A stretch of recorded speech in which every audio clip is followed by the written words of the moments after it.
أعوذ بالله من الشيطان الرجيم. بسم الله الرحمن الرحيم.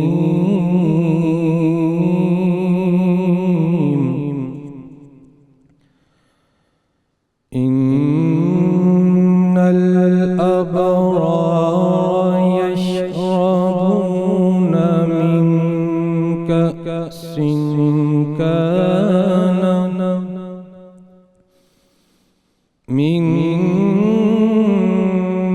كأس كان مزاجها كافورا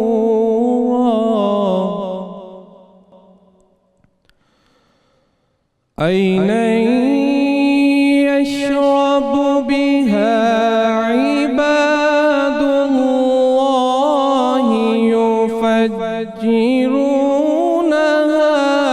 تفجيرا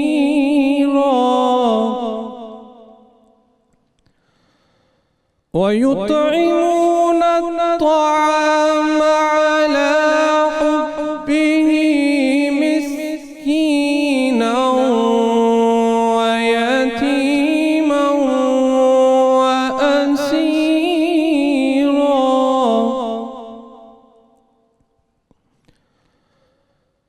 ويطعمون الطعام على حبه مسكينا ويتيما وأسيرا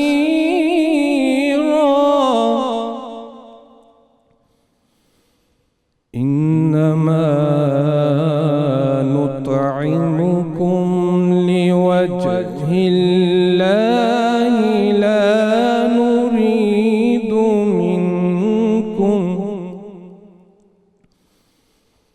لا نريد منكم جزاء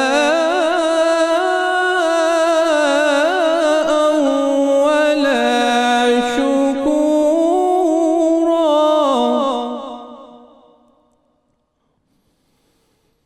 إنا نخاف من ربنا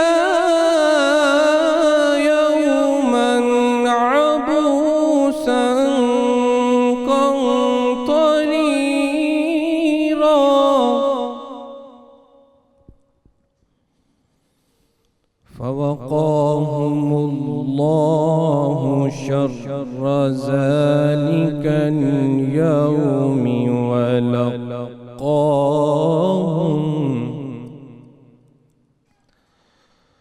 فوقاهم الله شر ذلك اليوم ولقاهم نضرة وسرورا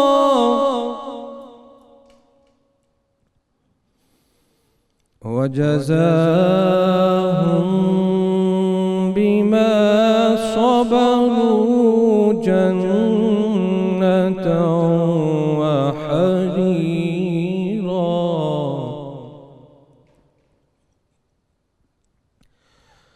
وجزاهم بما صبروا جنة وحريرا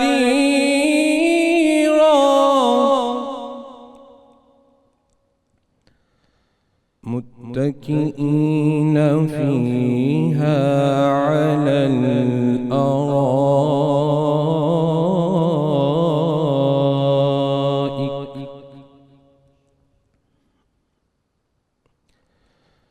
متكئين فيها على الأرائك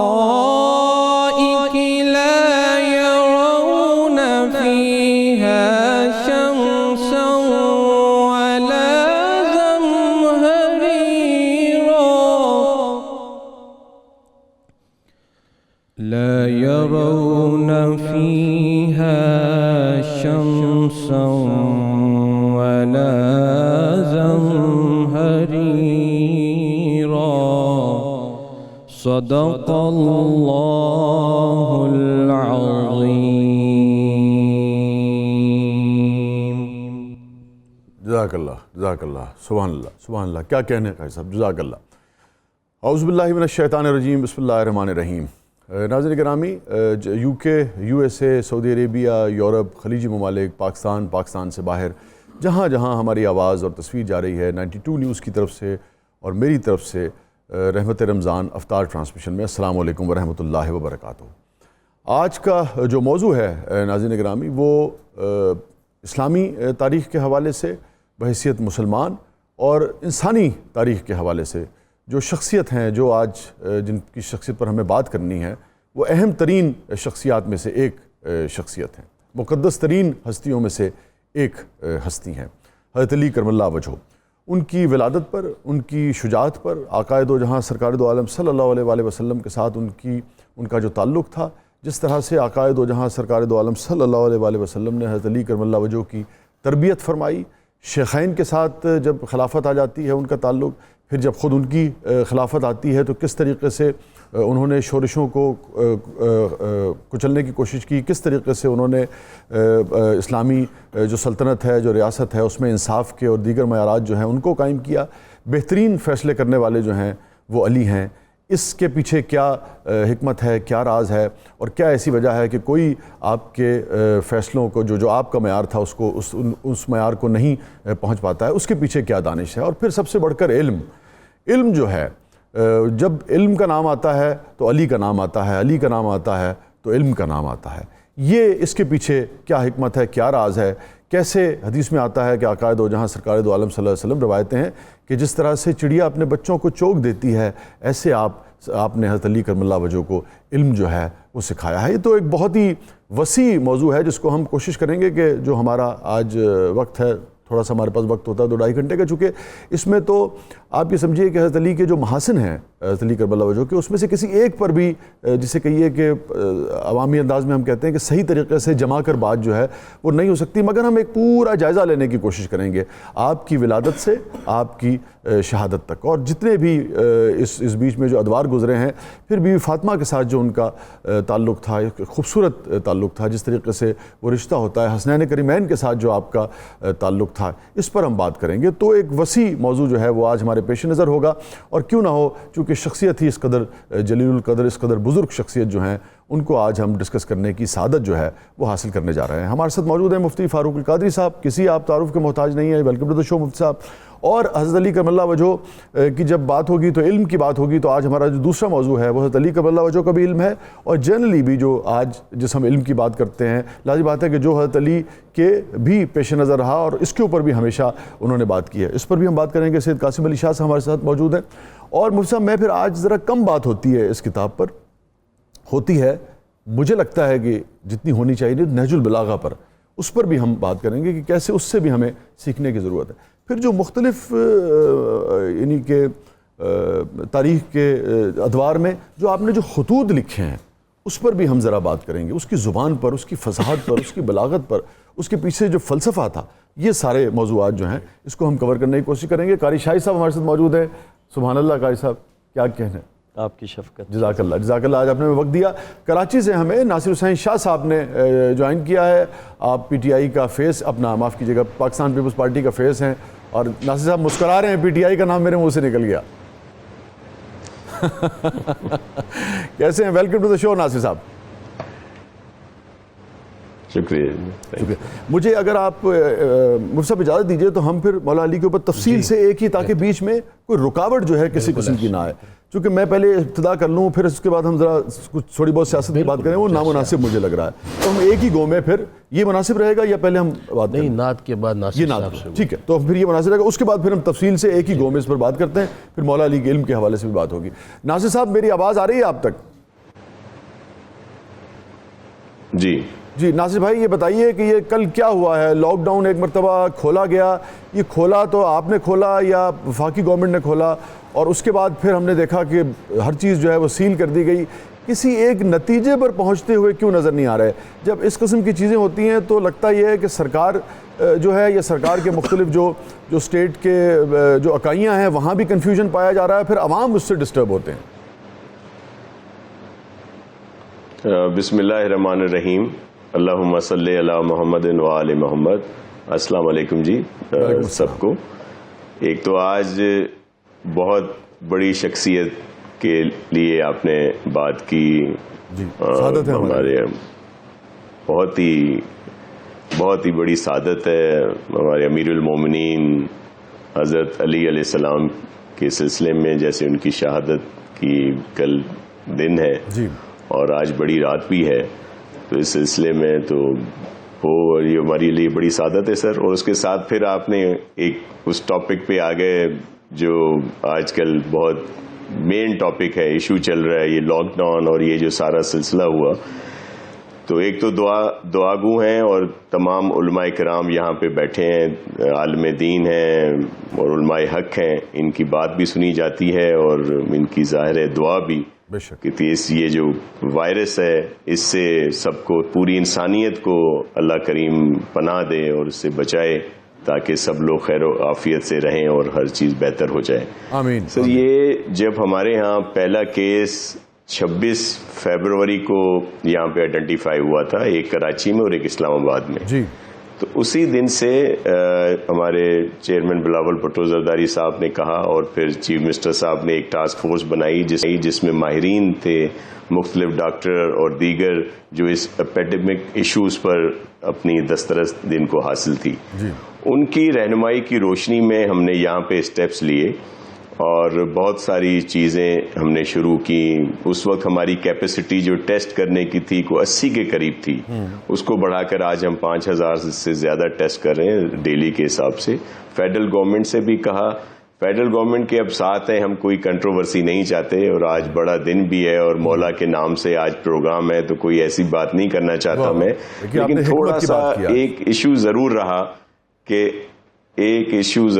کہ فیڈرل گورنمنٹ نے 13 مارچ کو پرائم منسٹر صاحب نے پہلی میٹنگ کی اور اسی میٹنگ میں سی ایم صاحب نے انہیں ریکویسٹ کی کہ جس طرح پوری دنیا میں ایک اس وائرس سے جو اسٹیپس لیے گئے ہیں وہ یہ ہیں، لاک ڈاؤن کی طرف ہم لوگ گئے ہیں، تو آپ بھی اگر پراپر کوئی 15 دن کا لاک ڈاؤن لگا دیتے ہیں، اس دن 13 تھی، اگر آپ 15 سے کرتے ہیں تو 30 مارچ تک ایک پراپر لاک ڈاؤن ہو جائے تو اس سے کافی بہتری آئے گی۔ لیکن اس چیز کو اتنا سیریس نہیں لیا گیا، لیکن پھر ہم نے خود اسٹیپس لیے، پھر آپ نے دیکھا کہ اس کو دیگر صوبوں نے بھی اڈاپٹ کرنا شروع کیا گیا، لیکن وہ جو ایک کنفیوژن رہا کہ اب آپ کے علم میں ہے کہ وہ کنفیوژن آ جاتا تھا کہ لگانا بھی نہیں ہے لیکن لگ بھی رہا تھا پورے پاکستان میں، دیگر صوبوں میں ٹرین سروس بھی بند ہوئی، تاریخ ہے، عوام دیکھ رہے ہیں، ہے نا۔ میں گزارش کر رہا ہوں کہ کل جو واقعہ ہوا ہے یہ بڑا ہی اسی پہ آ رہا ہوں، لمحہ فکریہ ہے۔ جی ہاں، دیکھیں اب ایشو یہ ہے کہ جب سب نے یہی فیصلہ کیا کہ سب نے ساتھ مل کر چلنا ہے، تو یہی کہا گیا کہ جس طرح فیڈرل گورنمنٹ دیگر صوبے مشاورت سے ایک فیصلہ کریں، اور پھر اس میں سب سے اہم بات ہمارے چیف جسٹس سپریم کورٹ کا وہ ایک چھوٹا سا آرڈر بھی تھا جس میں کہا گیا کہ آپ سب مل کر کوئی فیصلہ کریں، نہیں تو ہم لوگ اپنے طور پر کوئی چیز آپ کو ہدایت دے دیں گے۔ تو اسی وجہ سے یہ جب سب کی متفقہ رائے تھی کہ لاک ڈاؤن کو تھوڑا سا نرم کیا جائے اور اجازت دی جائے، حالات بھی ایسے تھے، دیکھیں وہ اب یہ جو وائرس ہے اس کے ساتھ ہم نے ایک لمبا عرصہ چلنا ہے۔ ایسا میں ہی کہہ رہا ہوں کہ جب lockdown way of living, نئی طرز زندگی دینی ہے، میں وہی اسی طرف آ رہا ہوں سر۔ دیکھیں نا، آپ سیاستدان کی رسپیکٹ اس لیے کی جاتی ہے کہ ایک تاثر یہ ہے کہ سیاستدان کا ہاتھ جو ہے وہ عوام کی نبض پر ہوتا ہے۔ جب آپ نے کل لاک ڈاؤن کھولا تو آپ کے پیش نظر یہ کیوں نہیں تھا، اور آپ نے کیوں ہدایات کیوں نہیں مشتہر کیا، لوگوں کو بتایا کہ بھائی فاصلہ رکھ کے ملیں، سوشل ڈسٹینسنگ ملے، جن دکانوں کو کھولا جا رہا تھا ان کو ہدایت جاری کرتی کہ وہ لائنیں بنواتے، وہ دائرے بنواتے، کچھ ہمیں نظر نہیں آیا۔ مگر اب کل جو پھیلا ہوگا، جو برڈن آئے گا ہاسپٹلز پہ، کل جو پھیلا ہوگا اس کا ذمہ دار کون ہوگا؟ دیکھیں میں آپ کو ایک عرض کروں کہ اس پہ ایک لمبی بحث شروع ہو جائے گی، کیونکہ ہم لوگ بالکل بھی نہیں چاہ رہے تھے کہ لاک ڈاؤن کو اس طرح ایز کیا جائے، کیونکہ یہ مئی کا مہینہ، ماہرین جن کی میں نے آپ کو ذکر کیا، جن سے ہماری ڈیلی یا ہر دوسرے تیسرے دن میٹنگ ہوتی ہے سندھ میں، انہوں نے کہا کہ مئی بہت اہم ہے اور اس میں مزید اندیشہ ہے اس وائرس کے پھیلنے کا، تو اس میں بہت احتیاط کی جائے۔ لیکن بحالت مجبوری ہمیں یہ فیصلے کرنے پڑے. لیکن اس کے لیے ہم نے تو ایس او پیز بھی بنا دیے, تاجر تنظیموں نے اس پہ ذمہ داری بھی لی اور وہ اپنا کام کر رہے ہیں. لیکن ظاہر ہے پورا معاشرہ ہمارا اس طرح کا ہے کہ جب اس طرح کی کوئی جی میں نے کہا کل جو منظر لوگوں نے دیکھے ہیں, اسی وجہ سے آپ نے دیکھا کہ کل ہم نے 6 بڑی مارکیٹ ہم نے سیل کی ہیں یہاں پہ دوبارہ, ان کو بند کر دیا گیا انہی وجہ سے کہ وہاں پہ ایس او پیز پر عمل نہیں ہوا. ہم پوری کوشش کر رہے ہیں. آج بھی ابھی تھوڑی دیر پہلے بھی تاجر تنظیموں سے ہی میری میٹنگ تھی, یہاں پہ سب تشریف لائے تھے. انہیں یہ کہا گیا کہ آپ کی سب چیزوں کو پیش نظر رکھتے ہوئے آپ کی مجبوریوں پریشانیوں کو ہم نے یہ اعلان کیا تھا, لیکن آپ نے یہ ہمیں یقین دہانی کرائی تھی کہ ایس او پیز پر عمل کریں گے. اب بھی اگر نہیں ہوگا تو ہمیں بند کرنی پڑے گی. ہمیں آپ کا احساس ہے, ہم اس کو دیگر طریقوں سے آپ کو کمپنسیٹ کیا جا سکتا ہے. آپ کو انٹرسٹ فری لون دیں گے. اگر انٹرسٹ فری لون بینک دیتی ہے تو اس کا انٹرسٹ جو ہے وہ صوبائی حکومت بھرنے کے لیے تیار ہے. آپ بڑی اہم بات کر رہے ہیں, آپ کو ہم کمپنسیٹ بڑی اہم بات کر رہے ہیں ناجی صاحب, لیکن یہ صرف سیاسی بیان ہے یا اس حوالے سے کوئی پالیسی مرتب کر کے آپ سامنے لانا چاہ رہے ہیں؟ سر بالکل ہم نے, سر میں آپ کو عرض کروں کہ اس پر ہم نے کام بھی کیا ہے, بلکہ دیکھیں جو ہمارے بس میں تھا, ہمارے پاس سندھ ریونیو جو بورڈ ہے سندھ گورنمنٹ جو ہے, کب تک یہ اسکیم تاجروں کو دے سکے؟ ٹیکسز ہم نے, سر میں آپ کو بتاؤں, ہم نے جو ہمارے پاس ٹیکسز تھے, ایکسائز کے ٹیکس ہوتے ہیں اور ایس آر بی کے ٹیکس ہوتے ہیں پروونشل گورنمنٹ کے پاس, ہم نے وہ ان میں ان کو ریلیف دیا. اور پھر یہ کوشش کی جا رہی ہے کہ بینک سے ان کو جو لون ملے اس پر جو انٹرسٹ ہے وہ سندھ گورنمنٹ بیئر کرے ایک مخصوص ٹائم تک, جب تک یہ دوبارہ پراپر طریقے سے اپنا کاروبار کرنا شروع کر دیں. تو سر اس پر پورا ایک میکنزم بنایا جا رہا ہے. آپ کو لگتا ہے کہ آپ یہ دے پائیں گے تاجروں کو؟ یہ سہولت کب سے حاصل ہوگی؟ ہماری بات ہوئی ہے کیونکہ سر یہ سہولت کل سے ہی ہم حاضر ہیں اس بات پہ, لیکن لون کا جو پروسیس ہے وہ بینک کے تھرو ہوتا ہے, اور وہ جو فیڈرل گورنمنٹ نے بھی اس میں بہت کمی کی ہے. وہ جو انٹرسٹ ہے فیڈرل گورنمنٹ نے کم کر دیا ہے, تو وہ انٹرسٹ ہم بھرنے کے لیے تیار ہیں, بیئر کرنے کے لیے تیار ہے. جی ہاں, تاکہ یہ بتائیے بالکل سیاست مل سکے, اور ان کی بھی پریشانیاں ہیں. جی شاہ صاحب, سیاست سے بالکل ہٹ کے آپ کیا سمجھتے ہیں کل جو واقعہ ہوا؟ اب کوشش یہ تھی کہ کس طریقے سے کرونا کے درمیان اور بھوک کے درمیان, معیشت کے درمیان ایک بیلنس جو ہے وہ قائم کرنے کی کوشش کی جائے. کل جو واقعہ ہوا, آپ کس کو زیادہ ذمہ دار ٹھہراتے ہیں؟ عوام آپ سمجھتے ہیں, بالکل دیانتداری سے سیاست ہٹا کے, آپ سمجھتے ہیں کہ عوام کا زیادہ قصور ہے جو بغیر ماسک کے بچوں کو لیے ہوئے ان چیزوں کے اوپر جو شاید بہت ضروری نہیں ہے زندگی میں, ان دکانوں پہ بھی ہم نے رش دیکھا ہے, تو ان عوام کا زیادہ قصور ہے, یا تاجر حضرات نے پوری طریقے سے ایس او پیز پر عمل نہیں کیا, یا آپ کی انتظامیہ نے اس میں معاونت نہیں کی؟ یہ 3 آرگنز ہیں, کس کو آپ کو لگتا ہے زیادہ قصوروار تھے؟ سر سب کی نیگلیجنسی ہو سکتی ہے, لیکن جو سب سے زیادہ اس کا ذمہ داری جو ہے وہ اپنی پیاری عوام کے لیے میں کہوں گا کہ انہوں نے اس پر عمل کرنا ہے, اور جب تک وہ اس پر عمل نہیں کریں گے کوئی بھی اس پہ کامیاب نہیں ہو سکتا. اور اس میں سب سے اہم رول میڈیا کا ہے, اور آپ آگاہی دیتے رہتے ہیں. پھر ہمارے علماء حق کا ہے, کیونکہ لوگ ان کی بات سنتے ہیں, اور پھر ان سے دیکھیں ہمارے یہاں مجھے ایک سب سے, یہ تو بھی ہم کر رہے ہیں, سب کو سمجھا رہے ہیں, ہم 2 چیزوں سے اس وقت جو ہے نا وہ کیا کہتے ہیں نبرد آزمائیں. ایک تو کووڈ-19 کے جو ہم فیس کر رہے ہیں اس کے جو بھی چیزیں کر رہے ہیں, اور دوسرا ان لوگوں سے جو ہماری بات نہیں سمجھتے یا ہماری بات نہیں مانتے. مجھے سب سے بڑا دکھ ہوتا ہے. جی مکمل کر لیجیے, آپ مکمل کر لیجیے. جی پلیز آپ مکمل کیجیے سر. دیکھیں ایک سب سے اہم چیز جس کا ہم سالوں سے مشاہدہ کرتے آ رہے ہیں وہ ہے پولیو کے قطرے. جی ماں باپ کے لیے سب سے عزیز اپنے بچے ہوتے ہیں. آپ دیکھیں حکومتیں کتنے عرصے سے اس پر کام کر رہی ہیں, پولیو کے قطروں کے لیے. ابھی جا کے لوگوں نے ان میں ذمہ داری آئی ہے کہ وہ خود آتے ہیں, لیکن مکمل نہیں آتے. ٹھیک ہے شاہ صاحب, مجھے اگلے سوال کی طرف بڑھنا ہے. ان کو ہمیں سیکورٹی دینی پڑتی ہے. آپ ٹھیک کہہ رہے ہیں, یہ ہے وہ سوچ سمجھ جو یہ درست بات ہے, مگر اس کے 3 اس کے پہلو ہیں اس کے پیچھے پولیو کے حوالے سے.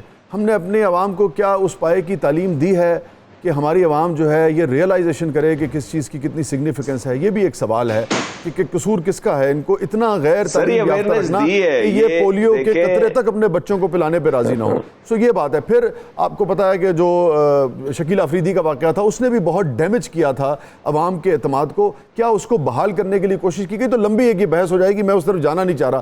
میں آپ سے یہ پوچھنا چاہ رہا ہوں کہ کل جو رپورٹ ایک آئی ہے اس نے بتایا کہ جی تقریباً 1,32,34,000 کے قریب ہمارے پاس بیڈز ہیں پورے پاکستان میں. مئی, جون میں اور جولائی میں اس کی پیک کا خدشہ ظاہر کیا جا رہا ہے کہ تقریباً 2 سے 2.5-3 لاکھ لوگ تک چلے جائیں گے. اگر اس کا 25% جو اب تک ہم نے جو پیٹرن نظر آیا ہے 25% لوگ, 50 سے 70 ہزار لوگ اگر آتے ہیں, تو مجھے بتائیے کہ یہ کہاں آپ اکوموڈیٹ کریں گے؟ اس کے لیے کیا نئے انتظامات جو ہیں کیے گئے ہیں؟ دوسرے, کیا جو پرائیویٹ ہاسپٹلز ہیں ان کے ساتھ آپ نے کوئی بات کی ہے کہ عام آدمی جو ہے وہ سڑکوں پر مر جائے گا اور پرائیویٹ ہاسپٹل میں اسے داخل نہیں ہونے دیا جائے گا؟ اس موقع پہ بھی کیا آپ نے پالیسی مرتب کی ہے اس سلسلے میں؟ دیکھیں, اس میں ہم نے اپنے طور پر انتظامات کیے ہیں, لیکن یہ حقیقت ہے کہ وہ سب کو کیٹر نہیں کر سکیں گے. جو پورے پاکستان میں جو ہمارے پاس فیسلٹیز ہیں, یا اگر آپ صرف اسپیسیفک سندھ کی بات کرتے ہیں تو ہم نے اس میں بہت زیادہ اضافہ کیا ہے.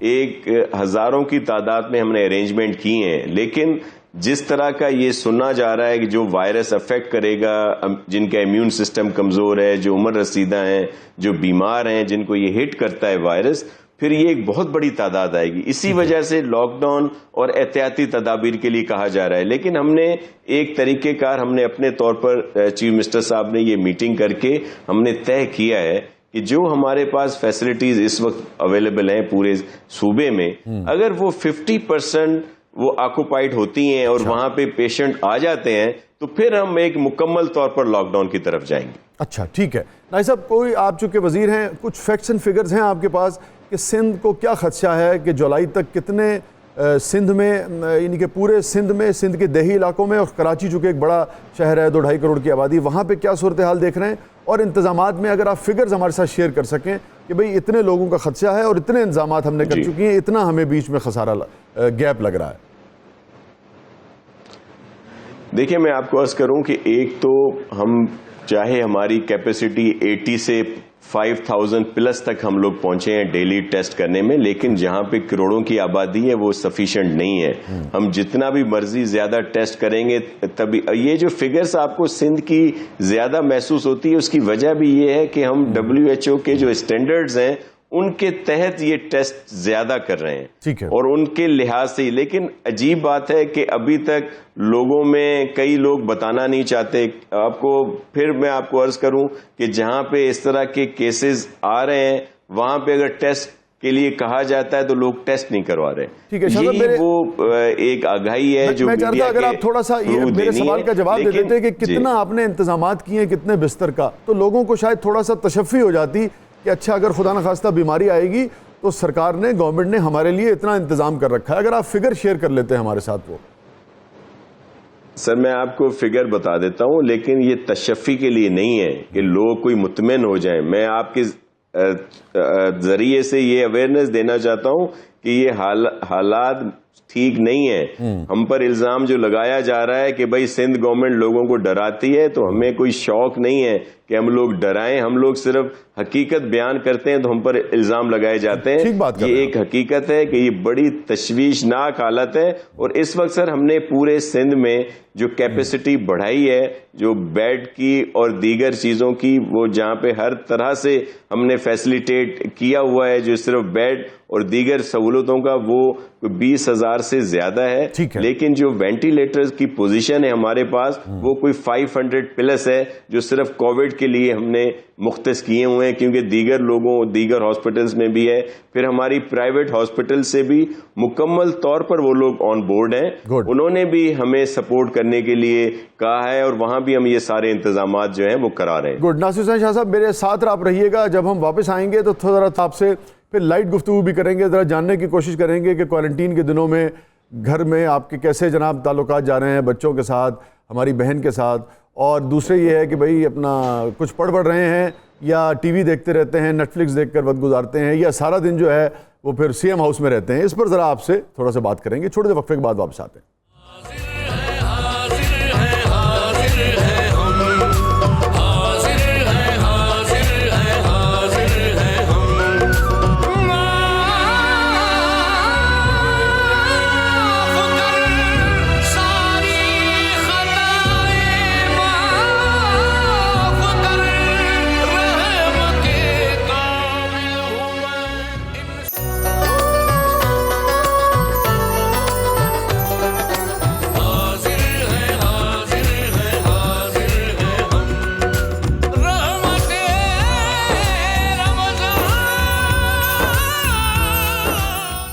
میں لیکن بتاتا چلوں کہ سید شمس الرحمان مشہدی صاحب نے ہمیں جوائن کیا ہے مولا کائنات کے حوالے سے آج گفتگو فرمائیں گے. جزاک اللہ سر, بڑی نوازش, بڑی محبت, آپ تشریف لائے. میں ذرا ناصر صاحب کو چونکہ رخصت ہونا ہے, ذرا ان سے تھوڑا سا میں بات کروں. السلام علیکم ناصر صاحب, آواز آ رہی ہے آپ کو؟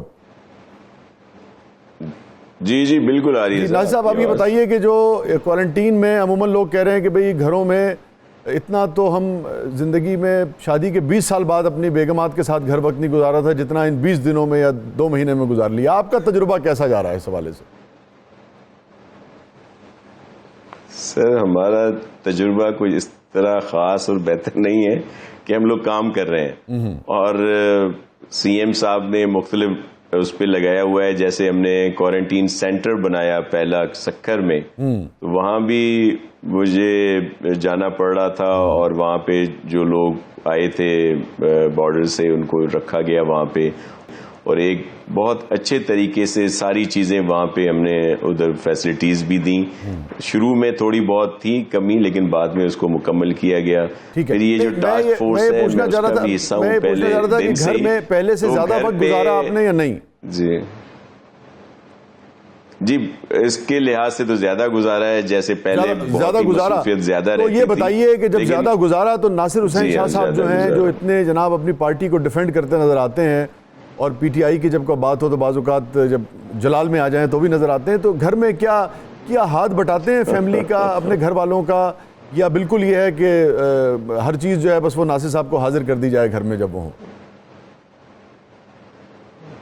بس وہ اتنا زیادہ ہاتھ نہیں بٹاتے, خواہ ایک تو روزے میں ہوں اور اس طرح کی غلط بات کہی نہیں جا سکتی آج کے دن سے, اور سارے علماء ناصر صاحب تو کوئی ہاتھ نہیں بٹاتے. کس ڈر سے نہیں بٹاتے؟ اس لیے نہیں بٹاتے کہ کہیں آئندہ بھی نہ بٹانا پڑ جائے پھر بعد میں بھی.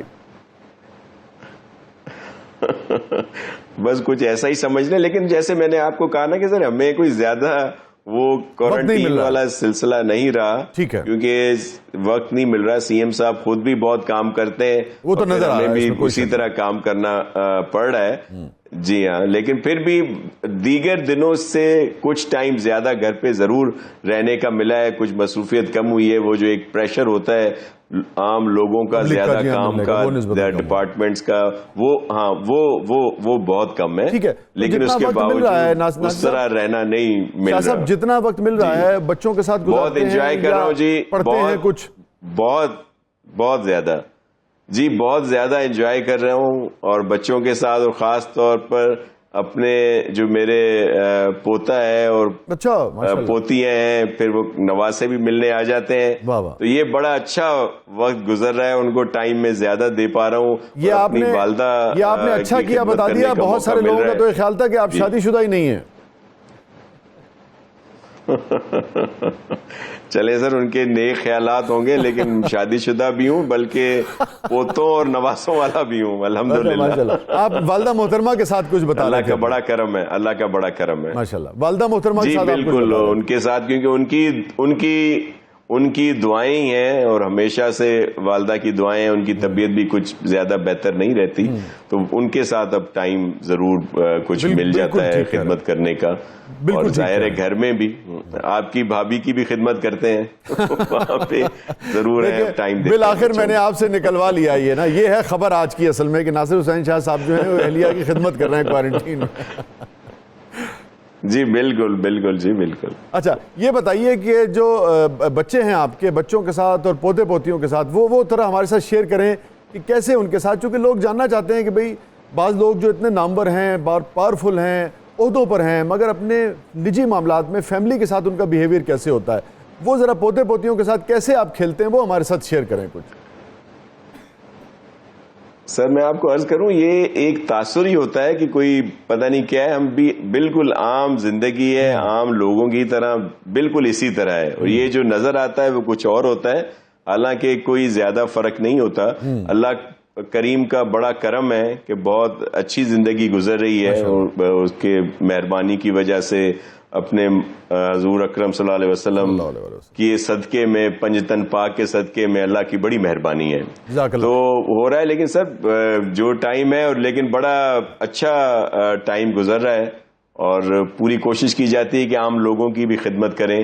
جو اللہ نے دیا ہے اس میں ان کا بھی حصہ ہے, ان کا بھی حق ہے, اور وہ اگر خدمت کرتے ہیں، کسی کے کام آتے ہیں، تو بہت زیادہ خوشی محسوس ہوتی ہے اور ایک سکون ملتا ہے اگر اس طرح کا کوئی کام کرتے ہیں. اور یہی دعا ہے کہ اللہ ہم سے اچھے کام کرائے اور ہمیشہ جو مہربانی ہے، جو فضل ہے مولا کا، وہ ہمیشہ جاری اور ساری رہے. فرمائیے کہ اور کل کوئی ایک ایسا بہت ہی گناہ نہ کریں، کوئی ایسی بات نہ کریں جس سے ناراضگی ہو. جی نائب صاحب، کل چونکہ 21 رمضان کے حوالے سے شہادت علی کرم اللہ وجہہ کے حوالے سے جلوس بھی ہوگا، اس کے لیے کیا آپ کی بات ہوئی ہے علماء کرام سے، اور اس کے کیا SOPs آپ نے طے کیے ہیں؟ کیونکہ اگر لوگ اسی طریقے سے آتے ہیں اور اگر سوشل ڈسٹینسنگ جو ہے وہ نہیں رکھتے ہیں تو یہ تو پھر اگین ایک مسئلہ جو ہے وہ پیدا ہو سکتا ہے. اس میں کیا انتظامات آپ نے کیے ہیں؟ حتمی شکل کیا دی ہے معاملات کو؟ جی، مولا امیر کی شہادت ہے کا جلوس اور دیگر مجالس 2-3 دن سے ہیں، لیکن وہ SOPs کے تحت مختلف جگہوں پہ خود اس میں علماء کرام نے بڑی سپورٹ کی ہے. میں آپ کو عرض کروں، جس طرح سندھ گورنمنٹ نے پہلے بھی اسٹیپس لیے جمعے کے لیے اور دیگر نمازوں کے لیے، تو اس میں جو ہمیں 95% سے زیادہ کامیابی ہوئی وہ صرف اس وجہ سے کہ علماء کرام نے ہماری بڑی سپورٹ کی. اگر ان کی ہمیں سپورٹ نہ رہتی، ان کی معاونت نہ رہتی تو ہم کامیاب نہیں ہوتے، کیونکہ علماء حق کی بات سنتے ہیں لوگ. اسی طرح ہماری علماء کرام سے بات رات بھی ہوئی ہے، ان سے گزارش کی ہے، منت سماجت کی ہے کہ جیسے دنیا میں اس وائرس کے لحاظ سے بہت زیادہ احتیاطی تدابیر اختیار کی گئی ہیں، اور پھر جس طرح گورنمنٹ نے ایک ہیلتھ ایڈوائزری بھی جاری کی ہے، پروونشل گورنمنٹ نے بھی اور ظاہر ہے فیڈرل گورنمنٹ نے بھی، تو اس پر عمل کرایا جائے. تو علماء کرام نے ہمیں یقین دہانی کرائی ہے کہ ان چیزوں پر عمل ہوگا. بہت سارے جو جلوس ہیں ان کو کہا گیا ہے کہ وہ وہیں پر محدود رہیں اور SOPs کے تحت وہاں پہ عزاداری ہو، لیکن بہت زیادہ اس پر احتیاط کے ساتھ. ٹھیک ہے، تو جلوس کے راستوں کو بھی پھر اس کا مطلب ہے محدود کیا گیا ہے؟ جی، کوشش یہ ہے کہ جلوس جو ہے وہ نہ ہو تو بہتر ہے. اور کیونکہ بہت سارے، اچھا ہوا آپ نے یہ بات کی، میں اس سے یہ بھی بتانا چاہوں گا، اویئرنیس دوں گا. کچھ لوگوں کے ذہن میں یہ ہے کہ اگر جلوس اس سال نہیں نکلتے تو یہ نہ ہو کہ اگلے سال ان کی پرمیشنیں نہ ملیں یا وہ پرمٹس جو ہیں وہ دوبارہ رینیو نہ ہو. تو ایسی کوئی بات نہیں ہے.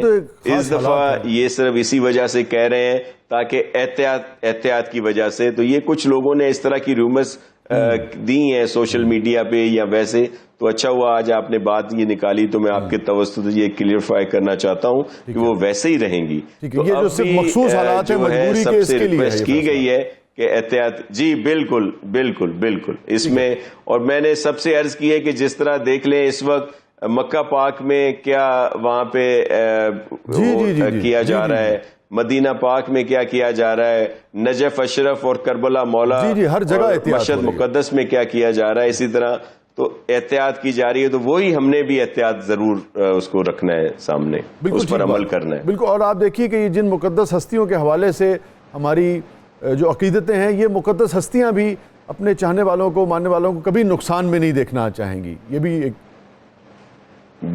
بالکل ان کی یہی تعلیمات ہیں اور یہی ان کے احکامات ہیں اور انہی پر ہم نے عمل کرنا ہے. جی ہاں. اچھا مجھے صاحب ایک ذرا سیاسی حوالے سے ایک سوال. اطلاعات یہ ہیں کہ بلاول صاحب سے کوئی رابطہ ہو رہا ہے یا ہوا ہے فردوس عاشق اعوان صاحبہ کا، یہ کس حد تک درست ہے؟ ایک بات. اور اگر یہ یعنی کہ درست بات ہے تو کیا آنے والے دنوں میں ہم فردوس عاشق اعوان صاحبہ کو، بلاول صاحب کو اور پیپلز پارٹی کو ڈیفینڈ کرتے اور ان کے حق میں بولتے ہوئے دیکھیں گے؟ سر مجھے اس بات کا علم نہیں ہے کہ کوئی رابطہ ہوا ہے. ابھی آپ نے کہا تھا، دیکھیے اب میں آپ سے ایکسپیکٹ کر رہا ہوں کہ آپ روزے سے ہیں، بالکل کوئی سیاست کی بات نہیں کریں گے، صحیح بتائیں گے مجھے. سر میں اسی وجہ سے آپ کو کہہ رہا ہوں کہ مجھے نہیں پتا اس بات کا، حقیقتاً نہیں پتا، کیونکہ چیئرمین صاحب اس وقت اسلام آباد ہے اور میں یہاں کراچی میں. ٹھیک ہے. آخری بات کیا کہنا چاہیں گے آپ؟ میں چاہوں گا کہ وفاق کو بھی آپ نے جو کہنا ہے کہہ لیجئے، عوام سے جو آپ کہنا چاہتے ہیں وہ ضرور کہیے. دیکھیں میں صرف یہ عرض کروں گا کہ اس ایشو کو سیریس لیں، اور آپ سب آج کل میڈیا کی اویئرنیس سب کے ساتھ ہے. میں صرف یہ عرض کرتا ہوں کہ ہم نے جو کچھ بھی یہاں پہ فیصلے کیے ہیں وہ عوام کی بھلائی کے لیے اور جو ماہرین ہیں ان کی رائے کے مطابق، لیکن ہمیں خامخواہ تنقید کا نشانہ بنایا جاتا ہے.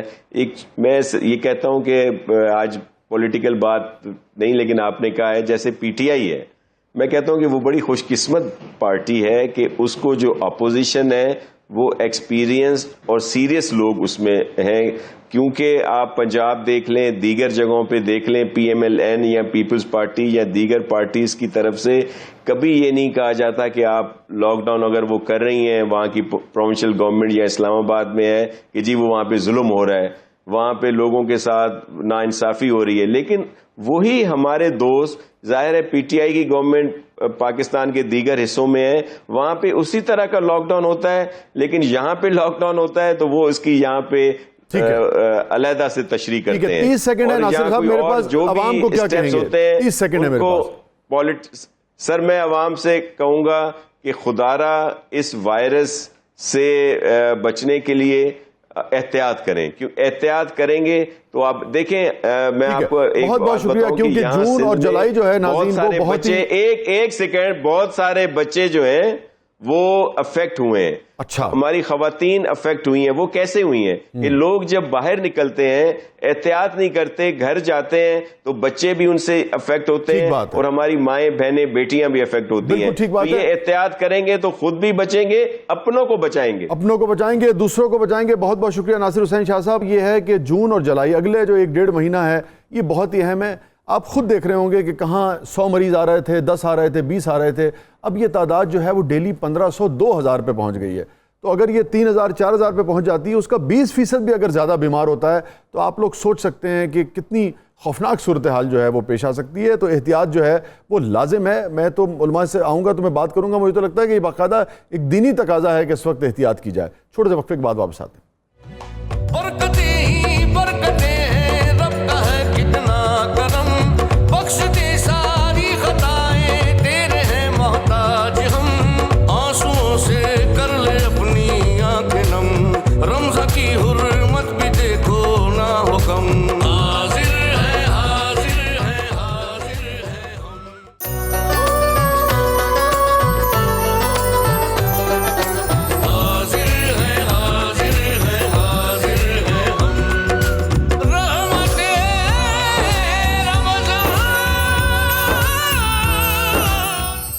خیرہ نہ کر سکا اقبال، خیرہ نہ کر سکا مجھے جلوے دانش فرنگ، خیرہ نہ کر سکا مجھے جلوے دانش فرنگ، سرما ہے میری آنکھ کا خاک مدینہ و نجف.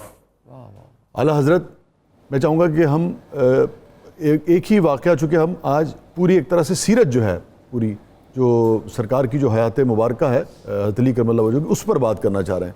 تو میں بجائے اس کے کہ ہم ایک واقعہ آپ سے سنیں پھر اسی پر دوسری رائے لیں، ہم چونکہ کرونالوجیکل آرڈر سے چلتے ہیں تو ولادت سے آغاز کرتے ہیں، پھر وہیں سے مشدی صاحب میں چاہوں گا کہ پھر آپ پکڑ لیں، تاکہ پورا سفر جو تھا نا ولادت کا، پھر سرکار کے ساتھ تربیت کا، پھر آپ کی جوانی آ جاتی ہے، پھر شجاعت کا، پھر مختلف جو واقعات آتے ہیں، پھر شادی کا، پھر اس طریقے سے پورا ایک کور کر لیں ہم اس وقت میں. حضرت ولادت سے. بسم اللہ الرحمن الرحیم. ولادت اور تربیت ابتدائی. معروف ترین بات ہے کہ آپ کی ولادت کعبہ مکرمہ میں ہوئی.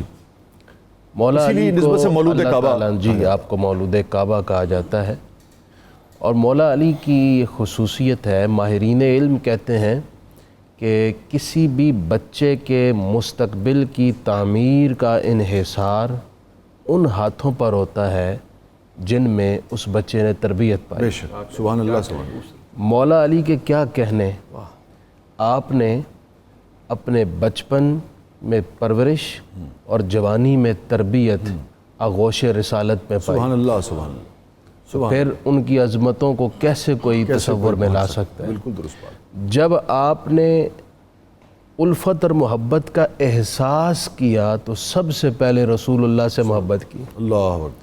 گویائی سے آشنا ہوئے تو سب سے پہلے مصطفیٰ سے گویا. سبحان اللہ سبحان اللہ. آنکھ کھولی تو سب سے پہلے چہرہ مصطفیٰ، چہرہ والضحیٰ دیکھا. سبحان اللہ سبحان اللہ. پہلا ذائقہ بھی تو دیکھیے نا آپ. اچھا، سب سے پہلی خوراک لعاب مصطفیٰ آپ کے دہن میں آیا.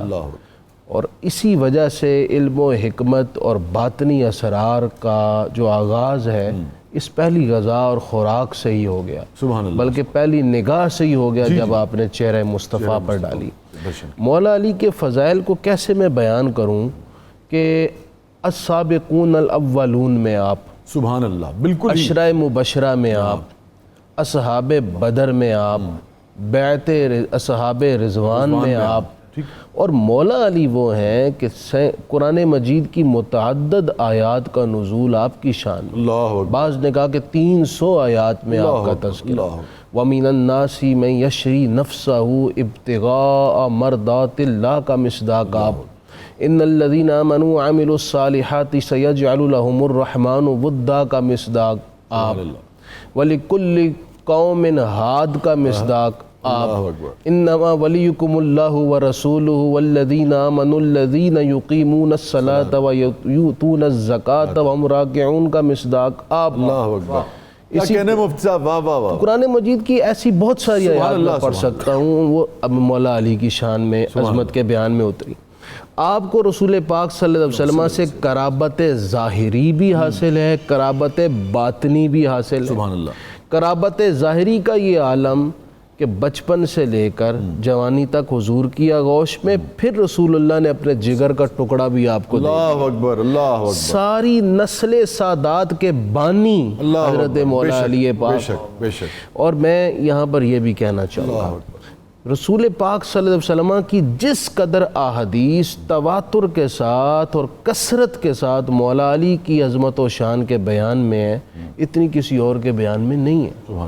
اس کی 2-3 وجہ شاہ ولی اللہ محدث دہلوی نے لکھی۔ ان کا ایک وجہ تو یہ ہے کہ ساری شریعت اسلامیہ کے سب سے بڑے عالم رسول پاک صلی اللہ علیہ وسلم کے بعد آپ ہیں، اور کائنات کی گتھیاں سلجھانے کا سب سے بڑا جو گہرا فن ہے وہ آپ کو حاصل ہے، ایک سبب یہ تھا۔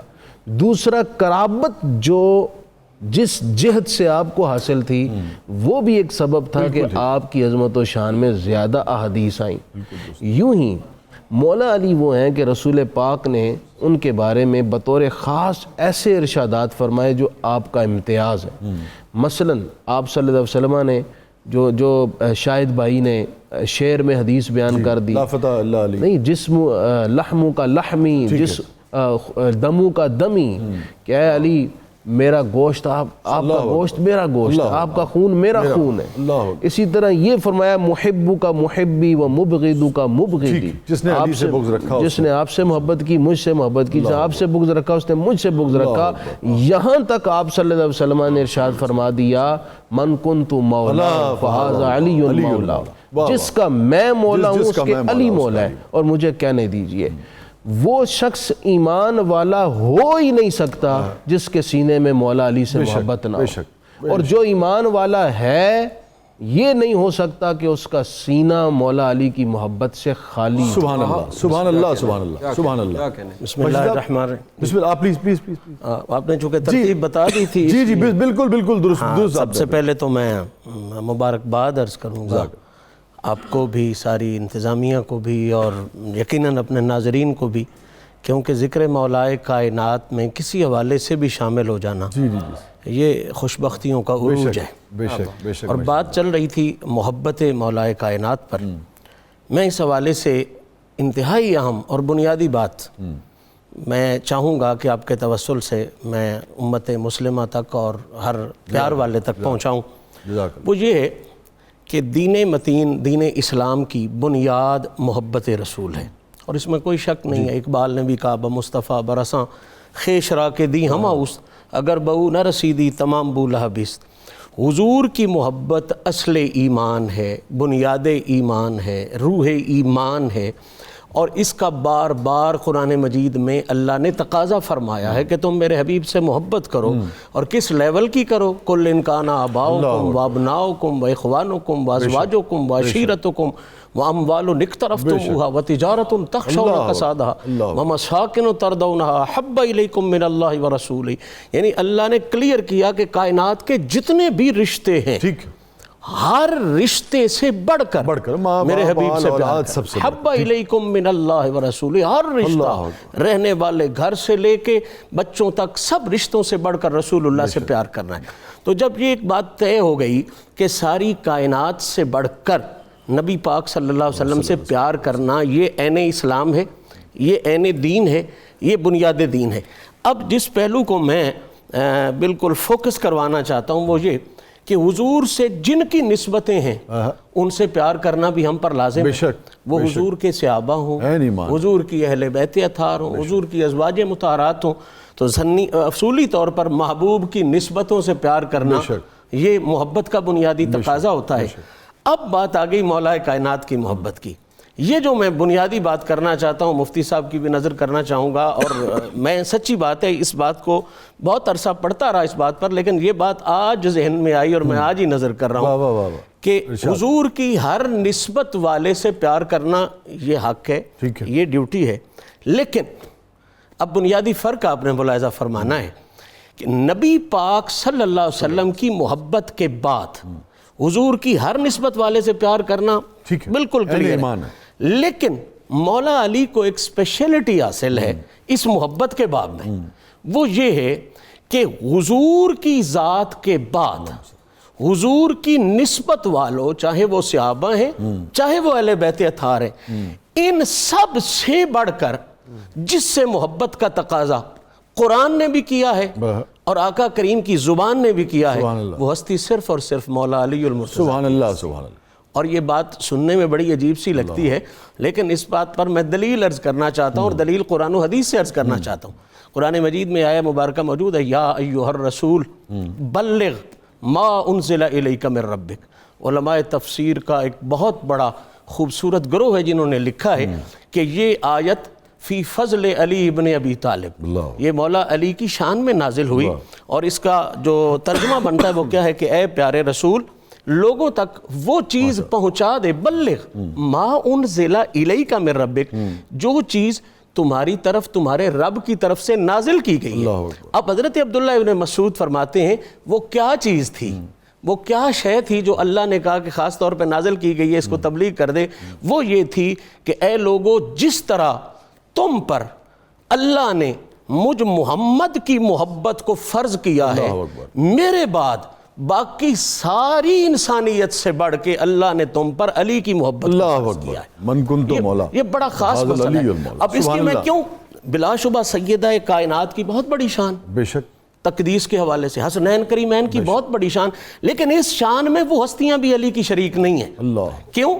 اس لیے کہ جب یہ آیہ مبارکہ اتری ہے تو آقا کریم علیہ الصلوۃ والتسلیم نے بھرے مجمع میں اس آیت کے حوالے سے تشریح فرمائی.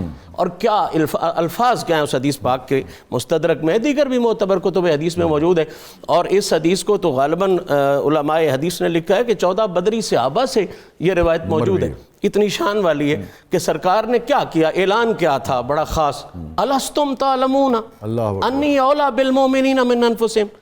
اے پیارے صحابہ، تم جانتے نہیں ہو کہ میں مومنوں کو ان کی جانوں سے بھی زیادہ پیارا ہوں. اللہ اکبر. الستم، یہ الفاظ ہے حدیث پاک اور قرآن میں بھی ہے، النبی اولی بالمؤمنین من انفسہم، کہ صحابہ تم نہیں جانتے ہو کہ میں مومنوں کو ان کی جانوں سے بھی زیادہ پیارا ہوں. سارے صحابہ نے سر جھکایا، کہا قالوا بلا، یا رسول اللہ آپ مومنوں کو جانوں سے بھی زیادہ پیارے ہیں. اب یہ جو اولا کا لفظ ہے نا، یہ 3 بڑے معنوں میں استعمال ہوتا ہے. اولا کا معنی ہوتا ہے اقرب، اولا کا معنی ہوتا ہے املک، اولا کا معنی ہوتا ہے احب. نبی وہ ہے جو مومنوں کو جانوں سے زیادہ پیارا ہے، احب. نبی وہ ہے جو مومنوں کو جانوں سے زیادہ قریب ہے، اقرب. نبی وہ ہے جو مومنوں کی جانوں سے بھی زیادہ، مومنوں کی جانوں، مومن اتنا اپنی جان کا مالک نہیں جتنا مومن کی جان کا مالک نبی ہے. واہ واہ مالک. یہ تینوں معنی اس وقت موجود ہیں جب نبی علی کی عزت کا اعلان کرتا ہے. اللہ اکبر. الستم تعلمون، باقاعدہ سیاق و سباق سے مسئلے کا پتہ چلتا ہے نا. تو حضور نے سیاق و سباق میں سیدھا نہیں کہا کہ یہ تمہارا مولا ہے، یہ کہہ دیتے نا بس علی تمہارا مولا، تو اس کا معنی پھر کچھ اور ہوتا. ہمیں خود کچھ ڈھونڈنا پڑتا کہ اس مولا سے مراد کیا ہے، کیا مطلب ہے. اب رسول نے سیدھا سیدھا سیاق بنا دیا، پہلے سسٹم ذہن میں کلیئر کر دیا کہ الستم تعلمون، کیا تم نہیں جانتے کہ میں مومنوں کو اولا ہوں. اب اولا بمانا املک بھی ہے, اقرب بھی ہے, احب بھی ہے, سب سے زیادہ پیارا بھی ہوں, سب سے زیادہ قریب بھی ہوں, سب سے زیادہ ان کی جانوں کا مالک بھی ہوں. اس کے بعد جب انہوں نے سر چکایا تو اب رسول نے معنی متعین فرمایا من کنتو مولا ہو فہذا علی مولا ہو. جو مجھ سے وہ املک, احب اور اقرب والی رشتہ رکھتا ہے وہ یہ یاد رکھ لے کہ میرے بعد اگر وہ تینوں رشتے کسی سے دین کا تقاضا ہے تو وہ علی المرتضیٰ ہے. کیا کہنے مشہدی صاحب, کیا کہنے, کس موڑ پہ لے گئے ہیں مشہدی صاحب. واہ واہ واہ, سبحان اللہ سبحان اللہ. اور علم جو ہے وہ کیا حضرت علی کا ذکر ہو اور علم کے حوالے سے مجھے تو سچی بات ہے کہ لفظ نہیں ملتے, لیکن اگر میں یہ کہوں کہ آپ کا ترکہ جو ہے وہ علم ہے تو یہ درست ہوگا. کوئی شک نہیں. خیرات کہہ لیں, خیرات ترکے سے ترکہ تو میرے خیال میں چھوٹا رہے گا. خیرات کہہ لیں. حضرت علم سر دیکھیے کیا خوبصورت, مطلب علم کا شہر سرکار دو عالم صلی اللہ علیہ وآلہ وسلم کی ذات گرامی, اور اس علم کے شہر کا دروازہ حضرت علی کرم اللہ وجہ. اب دیکھیے علم ہے, ہر طرح کا علم یقیناً شامل ہوگا, لیکن وہ علم جو حجاب پیدا نہ کرے, جو پردہ نہ بنے, یعنی آپ کے لیے وہ علم جو رب کی پہچان دے, آپ کو بندگی دے, اور سب سے بڑھ کے دین پہ چلنے کی استقامت دے. علم وہ ہے, ایسا علم جو آپ کو مبہم کر دے, جو کنفیوز کر دے, جو آپ اور آپ کے رب کے بیچ میں حائل ہو جائے, جو آپ کو مخلوق کی خدمت سے دور کر دے. ایسے علم سے پناہ مانگی گئی. آپ دیکھیے آج شاہ صاحب بڑی دنیا علم والی ہے, ڈگریوں کے اعتبار سے, عہدوں کے اعتبار سے, ریسرچ, ان کے ڈاکٹرائنز اور ان کی ڈگریز دیکھیں تو انتہا ہے, لیکن جب آپ ان میں اس علم کا کوئی ادب دیکھتے ہیں, کوئی نتیجہ نہیں, نہ ادب ہے, نہ انسانیت ہے, نہ اخلاق ہے. ایک بڑا اچھا جملہ میں یہاں پیش کرنا چاہوں گا. ایسا علم جو آپ کی اپنی ذاتی زندگی اور آپ سے منسلک لوگوں کو نفع نہ دے, وہ جہالت ہو سکتا ہے, علم نہیں ہو سکتا. علم کی سب سے بڑی جو مہربانی ہے علم کے ذریعے وہ یہ ہے کہ علم ایک تو آپ کو رب کی پہچان, ایسی پہچان جس سے آپ بندگی کی طرف جائیں, سبحان اللہ. پھر علم آپ کو دین کا شعور, ایسا شعور کہ آپ مخلوق کے لیے فائدہ مند ہوں. پھر دین کا مطلب ایک ایسی کسوٹی کہ آپ اچھائی اور برائی میں تمیز کر سکیں. اور یہاں پر میں نہج البلاغہ کا ایک جملہ کوٹ کروں گا کہ حضرت علی کرم اللہ وجہ فرماتے ہیں کہ یہ مجھ سے آ کے دنیا کے رستے پوچھتے ہیں, ان کو بتا دو علی آسمان کے رستے زیادہ جانتے ہیں. سبحان اللہ سبحان. تو یہ کہہ لیجئے اس گھرانے سے جو خیرات ملتی ہے وہ رب کی بندگی کی, سرکار دو عالم صلی اللہ علیہ وآلہ وسلم کی محبت کی, مخلوق کی خدمت کی, اور سب سے بڑھ کے شاہ صاحب یہ سارے علم کا نتیجہ دیکھیے کہ یہ اثار, قربانی, سخاوت اس گھر میں پریکٹیکلی نظر آتا ہے. یعنی وہ سارا علم جو دنیا میں پڑھایا جا رہا ہے, خیر کا, ویلیوز کا, ایتھکس کا, آپ کمال دیکھیے کہ اس گھر میں پریکٹیکلی وہ امپلیمنٹ ہوتا نظر آتا ہے. دنیا کی کوئی بہترین مثال ویلیوز کی, ایتھکس کی لینا چاہتا ہے تو یہاں سے وہ جیسے دوات سے ڈبوتے ہیں تو آپ کی قلم کو سیاہی لگی ہوتی ہے, وہ اپنا مس کر لے, چھو لے, اس کو علم ملنا شروع ہو جائے. سبحان اللہ سبحان اللہ سبحان اللہ. ایک موقع پہ آپ نے فرمایا کہ وہ علم جو تھوڑا علم ہو مگر اس پر عمل ہو, اس علم سے کہیں بہتر ہے جس پر عمل نہ ہو.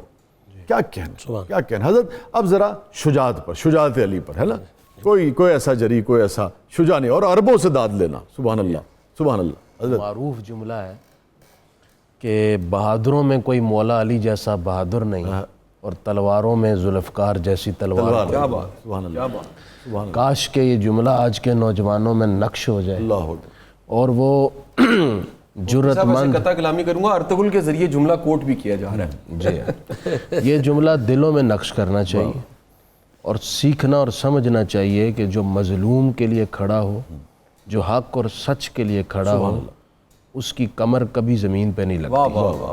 اس کی قدرت الہی, نصرت الہی ہوتی, مدد ہوتی ہے. سبحان اللہ. اور اللہ تعالیٰ اس شخص کو, حق کی راہ میں کھڑے ہونے والے کو ضرور منزل تک پہنچاتا ہے.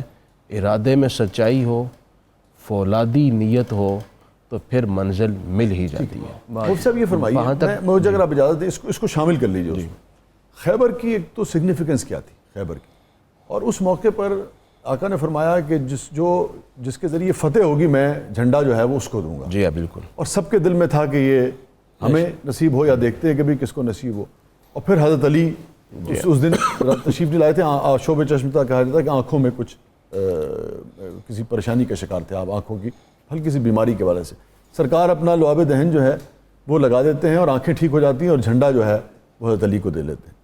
اس کی کیا سگنیفیکنس تھی خیبر کی اور خیبر کے موقع کی جو ہے خاص طور؟ اچھا جی, اگر ہم خیبر سے ذرا پیچھے بدر سے آ جائیں, ٹھیک ہے, اور بدر سے پہلے بھی اگر آپ مکے سے آئیں, بالکل درست, مکے میں چونکہ مزاحمتی دور تھا, ٹھیک ہے, دعوت تبلیغ کی راہ میں سب سے زیادہ کفار کی طرف سے تکالیف پیش کی جاتی تھی, ٹھیک ہے, تو رسول پاک صلی اللہ علیہ وسلم کے ساتھ چند ایک شخصیات جو دفاع کے لیے کھڑی تھیں, ان میں سے مولا علی اور آپ کے والد گرامی حضرت ابو طالب تھے. سبحان اللہ. اور مولا علی کی بہادری کا آغاز تو اسی دن سے شروع ہو گیا تھا جس دن آپ نے رسول پاک کی دعوت کو قبول کر کے آپ کی صف میں شامل ہو گئے تھے, کیونکہ نتائج آپ کی آنکھوں کے سامنے تھے. نمبر 2, آپ کی بہادری کی اس خوبصورت رات کو نظر انداز کسی طور نہیں کیا جا سکتا کہ جب کفار تلواریں لے کر باہر کھڑے, اللہ اکبر, ہجرت کی رات کہ آج ہم رسول پاک صلی اللہ علیہ وسلم کو معاذ اللہ شہید کریں گے. مولا علی کو پتہ ہے کہ یہ بستر اس پر اٹیک ہونا ہے, اور آپ اس بستر پر بے خوف و خطر, کہتے ہیں ایسی نیند آئی نہیں کبھی مجھے ایسی سکون کی نیند نہیں آئی جو اس رات بستر مصطفیٰ. کیا عالم ہے یہ شجاعت تھی. شجاعت کیا ہوتی ہے شاہ صاحب؟ شجاعت ہوتی ہے کہ باطن مطمئن ہو اور کسی غیر کا ڈر اور خوف نہ رہے. مولا علی کا باطن بھی اس وقت مطمئن تھا, اس لیے چین کی نیند آئی, اور کسی غیر کا ڈر اور خوف نہیں تھا. بلکہ بعض احادیث میں ہے کہ حضرت جبرائیل اور میکائیل علیہ السلام بستر کے دونوں اطراف کھڑے ڈیوٹی دے رہے تھے مولا علی کی حفاظت کے لیے. بتایا یہ گیا کہ جو رسول اللہ صلی اللہ علیہ وسلم کے لیے اپنے آپ کو پیش کرے اس کی حفاظت وہاں سے. حضرت اچھا, خیبر تک میں نے پہنچنا تھا لیکن رستے میں نے کہا وہ آگے یہیں سے آگے چلتے ہیں. شجاعت کے حوالے سے صاحب کے ساتھ جائیں گے. شجاعت کے حوالے سے ماشاءاللہ مفتی صاحب نے بڑا خوبصورت جو ہے ابتدائیہ وہ عنایت فرمایا. میں اس کے حوالے سے قرآن مجید فرقان حمید کی آیہ مبارکہ سے سہارا لے کے اس مولا علی کی شجاعت کو سلامی پیش کرنا چاہوں گا.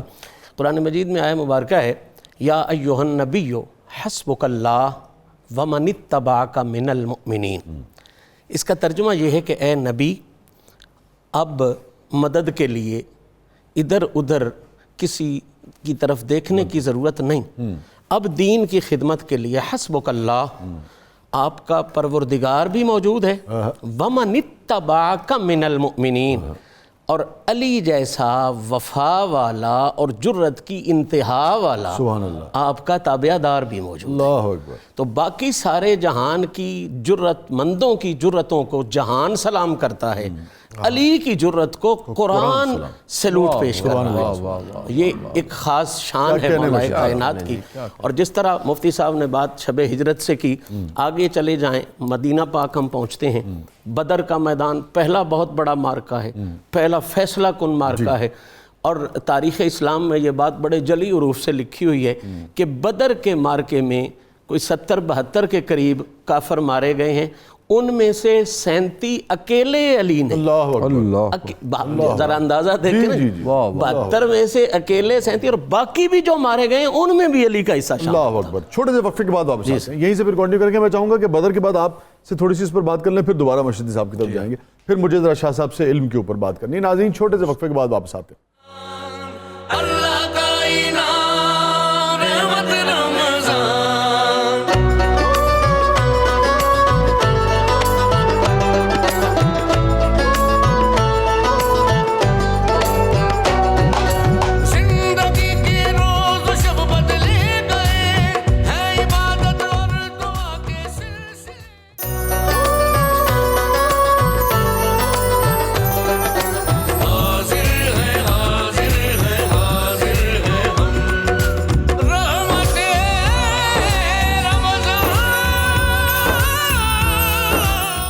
حضرت نے بدر کے حوالے سے ہم مولا علی کی شجاعت کا بالکل جستہ ہی ممکن ہو سکے گا, لیکن جتنے محاسن ہیں شخصیت کے میں چاہوں گا تھوڑی بات کر لیں. شجاعت کے حوالے سے مزید کچھ آپ فرمائیں. میں اب تھوڑی سی علامہ محمد اقبال کی بات بیچ لانا چاہ رہا ہوں.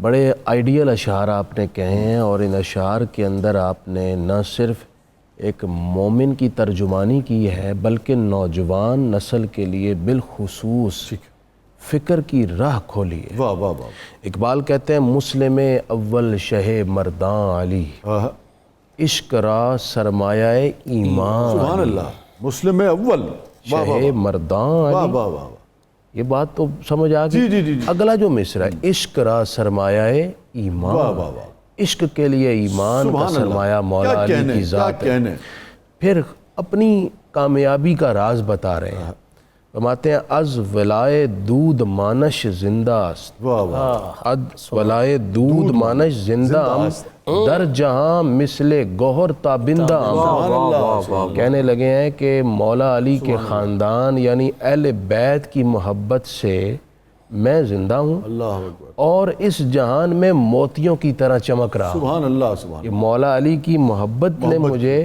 روشنی میسر کی اور میں چمک دمک رہا ہوں۔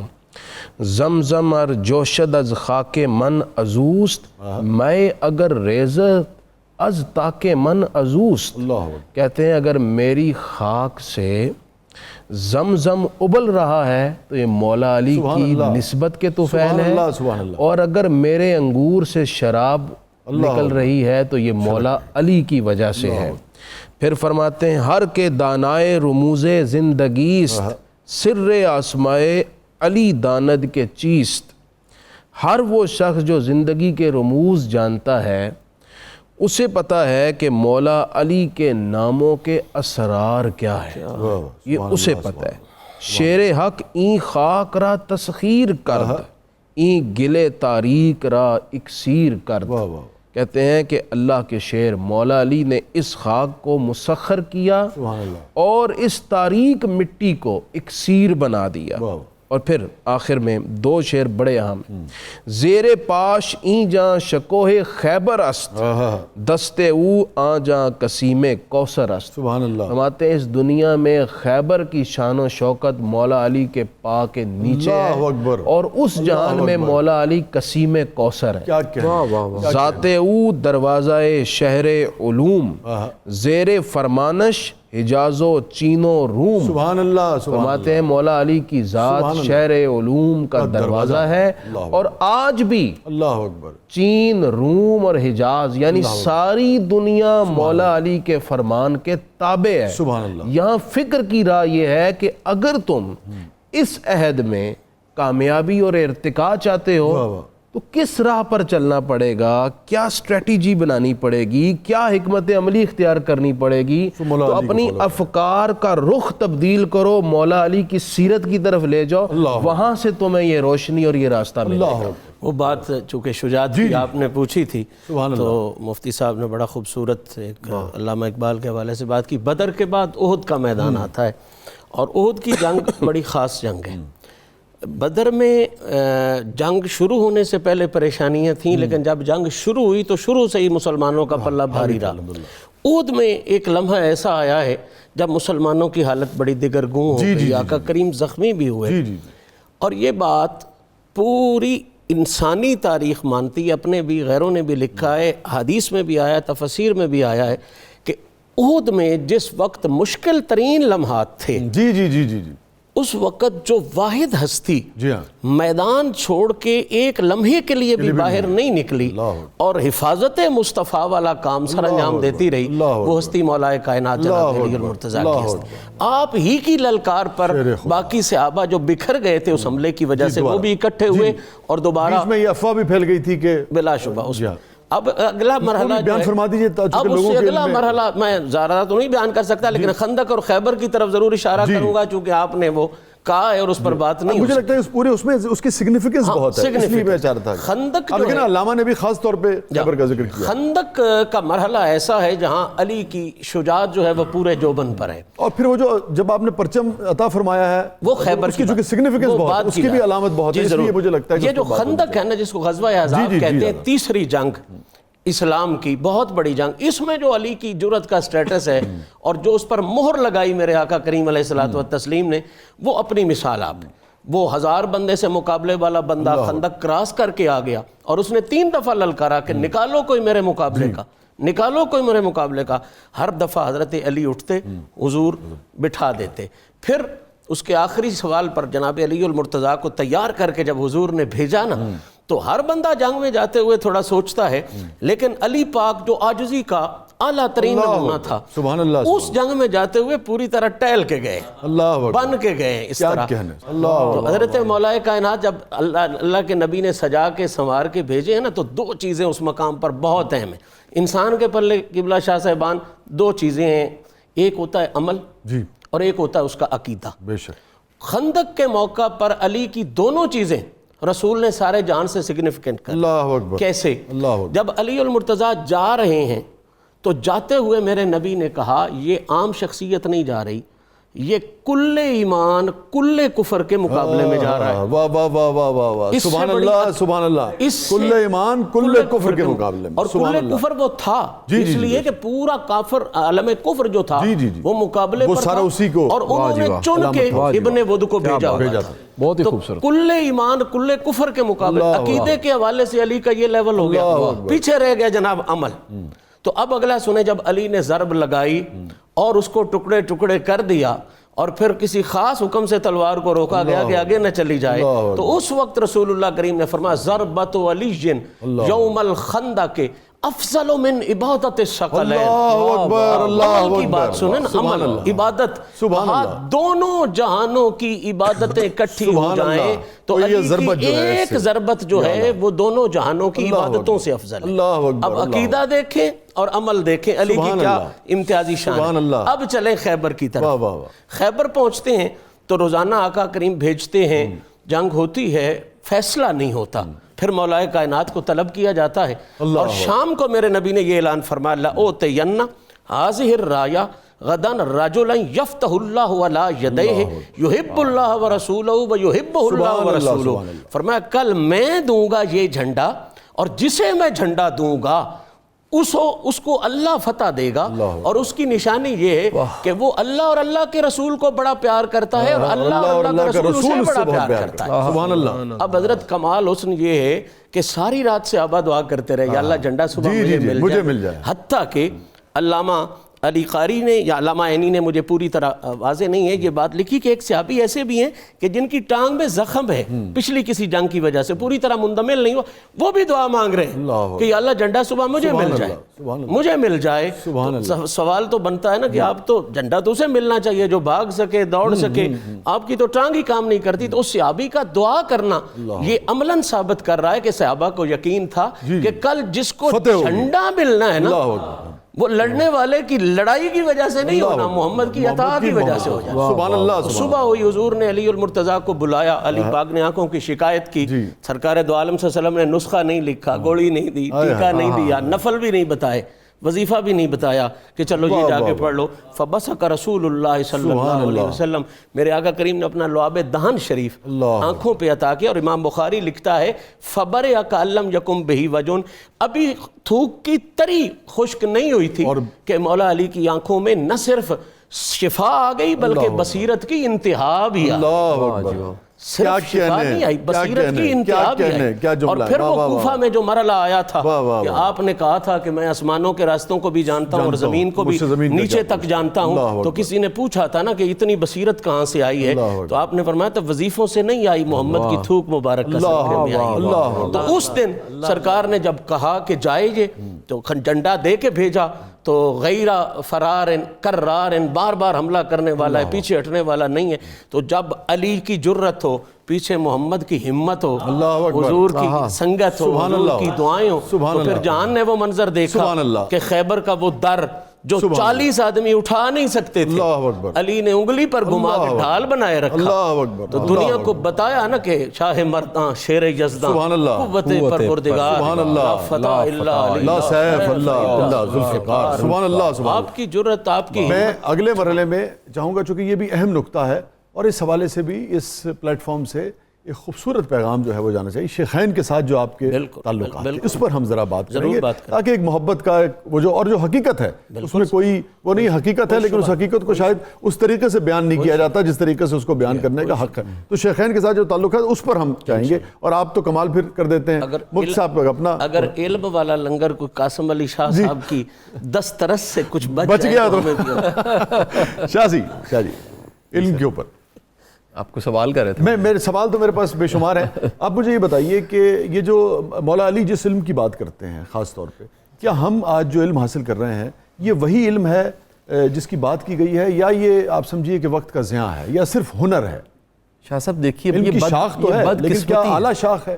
یہ بدقسمتی ہے کہ آپ اس وقت موجودہ ایجوکیشن سسٹم جو آپ کو علم دے رہا ہے، وہ علم تو معافی کے ساتھ کہوں گا ذہنی طور پہ اپاہج لوگوں کو پیدا کر رہا ہے.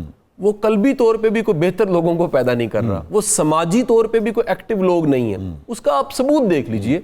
یہ عیدی صاحب کا بڑا اچھا جملہ ہے. وہ کہتے تھے پاکستان میں کوئی تعلیم کی کمی نہیں ہے، یہ جو تعلیم آپ دے رہے ہو اس سے پڑھے لکھے جاہل بڑے پیدا ہو رہے ہیں، اور یہ پڑھے لکھے جاہل آپ کو عہدوں پہ بھی نظر آتے ہیں، سیٹوں پہ بھی نظر آتے ہیں، سڑکوں پہ بھی نظر آتے ہیں.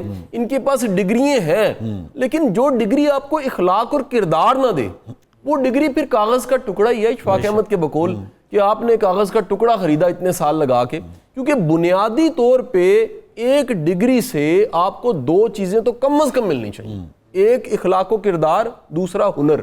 آج آپ پڑھے لکھے کو دیکھیے، اس میں نہ ہنر ہے نہ اخلاق و کردار ہے، صرف رٹا لگا ہوا. یہ علم انفارمیشن ہے، اور یہ علم تو گوگل پہ ڈھیر پڑا ہوا ہے. جس علم کی بات یہاں کی جا رہی ہے یہ محبت کا علم ہے، یہ نسبت سے ملتا ہے، یہ عقیدت سے ملتا ہے، اور یہاں بڑا لازم ہے کہ ہم ان ہستیوں کو نصاب میں شامل کروائیں. بے شک شاہ صاحب یہ بڑا ضروری ہے، کیونکہ لوگوں نے فالو کرنا ہوتا ہے. جب آپ کو کسی ہستی سے عشق ہوتا ہے تو میرا یقین ہے کہ مفتی صاحب کو اور حضرت صاحب کو یہ یاد نہیں کرنا پڑتا ہوگا، کیونکہ جس ذات گرامی سے آپ کی محبت ہے، اس کے زندگی کے واقعات اور اس سے منسوب اشعار اور اس کی شان میں واقعات اور احادیث آپ کو زبانی یاد ہوتی ہے، روح میں شامل ہو جاتی ہے. تو جب آپ ایک ایسی نسل تیار کریں گے جن کے پاس بہادری انہوں نے حضرت علی کرم اللہ وجہ سے لی ہو، جنہوں نے غنی ہونا عثمان غنی سے لیا ہو، جنہوں نے فیصلہ کرنا حضرت عمر سے سیکھا ہو، جنہوں نے دوستی اور وفاداری وہ حضرت صدیق اکبر سے سیکھی ہو، تو میرا خیال ہے کہ آپ ایک بہترین قوم بنا سکتے ہیں. اب آج کا چیلنج کیا ہے سر؟ آپ کی قوم، آپ کا ینگسٹر ہیرو کی تلاش میں ہے. وہ ہیرو کی تلاش، وہ فکشن میں ڈھونڈتا ہے، وہ سپرمین کو پڑھتا ہے. میں بڑے دعوے سے کہوں گا وہ سپرمین، وہ بیٹ مین، وہ سارے کریکٹر جو پڑھتا ہے وہ ایک بار حضرت علی کی زندگی کو پڑھ لے، نثار کر دے گا سب چیزوں کو، کیونکہ اسے پتہ لگے گا اصل میں ہیرو کیا ہوتا ہے، اس کو پتہ لگے گا سپرمین کیا ہوتا ہے، اس کو پتہ لگے گا اس کی جرت جو ہے وہ کیا جرت چاہیے جو رب پہ بھروسے سے آتی ہے اور نبی سے عشق سے آتی ہے. سو یہاں ہمیں بڑی شدید ضرورت ہے ان ہستیوں کو نصاب میں شامل کروانے کی. آج میں پھر کہوں گا یہ بیڈ لک ہے شاہ صاحب، جو آپ نے، میں نے اور ہم سب نے جو وقت دیکھا ہے، ہم نے ان کی شجاعت کو ماں کی گود میں سنا. ہم بڑے خوش قسمت ہیں. لیکن آج کی ماں جو گڈ مارننگ دیکھتی ہے شو، جو آج وہ ساری خرافات دیکھتی ہے، شاید اس کے پاس بچوں کی تربیت کے لیے اتنا وقت نہیں ہے. وہ حوالے کرتی ہے آیا کے، وہ حوالے کرتی ہے کسی مونٹریسری اسکول کے. اس کو اندازہ نہیں ہے کہ جو نئی نسل چاہیے آپ کو، اس کو علی کی شجاعت پڑھائے بغیر آپ نئی نسل نہیں بنا سکتے. اللہ اکبر، اللہ اکبر. اچھا یہ فرمائیے کہ یہ جو ہنر ہے یہ بھی تو زندگی کے لیے ضروری ہے نا، مختلف طرح کا علوم. مثلا آج ایک کرونا کا مسئلہ ہے تو آج آپ ڈاکٹر سے رجوع کریں گے نا، سو گیپ کہاں آ رہا ہے؟ آپ کو لگتا ہے کہ نصاب میں اخلاقیات کے مضامین شامل ہونے چاہیے، یا کیا وجہ ہے کہ ایک بہترین ڈاکٹر، بہترین انجینئر، بہترین کسی شعبے کا ماہر نکلتا ہے مگر آپ کا پھر بھی یہ ماننا ہے کہ اس نے علم حاصل نہیں کیا؟ شاہ صاحب دیکھیں، اصل بات ڈاکٹر ہونا نہیں ہے، انجینئر ہونا نہیں ہے، چارٹرڈ اکاؤنٹنٹ ہونا نہیں ہے، جرنیل ہونا یا سول سرونٹ ہونا نہیں ہے. اصل بات اچھا انسان ہونا. جب وہ اچھا انسان بنتا ہے پھر وہ کچھ بنے. میں کہتا ہوں وہ ریڑھی لگا لے. اس کے لیے کیا کرنا؟ وہاں پر بھی سر دیکھیے اس میں 3-4 چیزیں آپ کے پاس بڑی طاقتور ہیں. ایک تو مفتی صاحب نے کل بڑا مسئلہ آسان کر دیا. انسان کو کتاب نہیں اتنا بڑا علم سکھاتی جتنا انسان سے سیکھتا ہے، صحبت سے سیکھتا ہے. ہمیں پورے نظام میں اچھے ٹیچروں کی بڑی ضرورت ہے.